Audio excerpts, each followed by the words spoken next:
அடுத்த முன்னூர் மங்கலம் கிராமம் பச்சையம்மன் கோவில் பகுதியில் ஒரு வெறிநாய் நடத்திய தாக்குதலில் 2 வயது பெண் குழந்தை உட்பட 5 பேர் படுகாயமடைந்துள்ளனர். ரக்ஷிதா என்ற குழந்தை, ரோஷினி, காளி, சக்கரை, தண்டபாணி ஆகியோர் செங்கம் அரசு தலைமை மருத்துவமனையில் தீவிர சிகிச்சை பெற்று வருகின்றனர். இதில் ரோஷினி மாற்றுத்திறனாளி என்பது குறிப்பிடத்தக்கது.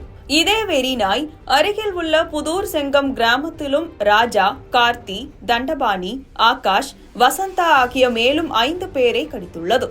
அவர்கள் புதுப்பாளையம் அரசு ஆரம்ப சுகாதார நிலையத்தில் சிகிச்சை பெற்று வருகின்றனர். மேலும் அம்சள்ளி முருகனுக்கு சொந்தமான 7 கோழிகளும் செல்வத்திற்கு சொந்தமான ஒரு ஆடும் இந்த வெறிநாய் கடித்ததில் இறந்துள்ளன. இந்த சம்பவம் பச்சையம்மன் கோவில் கிராமத்திலும் செங்கம் அரசு தலைமை மருத்துவமனை வளாகத்திலும் பெரும் பரபரப்பை ஏற்படுத்தியுள்ளது. தமிழகம் முழுவதும் அதிகரித்து வரும் தெருநாய்க்கடி சம்பவங்களால் பொதுமக்கள் அச்சத்தில் உள்ளனர். வெறிநாய்களை பிடித்து மக்கள் உயிரை பாதுகாக்க வேண்டும் என சமூக ஆர்வலர்கள் சார்பில் கோரிக்கை விடுக்கப்பட்டுள்ளது. தொடர்ந்து நாய் கடிச்சிக்கிட்டே இருக்கு. இது வரைக்கும் 5 பேர் ட்ரீட்மெண்ட் எடுத்துட்டு போயிட்டாங்க.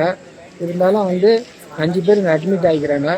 அதில் மனநல பாதிக்கப்பட்ட ஒரு பெண் குழந்தை, 2 பெரியவர்கள், ஒரு சிறிய குழந்தை. அவருக்கு பலத்த காயமாயிருக்கு. மொத்தம் 5 பேரை கடிச்சிருக்கு. இது வரைக்கும் அது பிடிக்க முடியல. அது பிடிச்சி எதனா இது பண்ணுற மாதிரி எதனா ஏற்பாடு பண்ணால் நல்லாயிருக்கும்.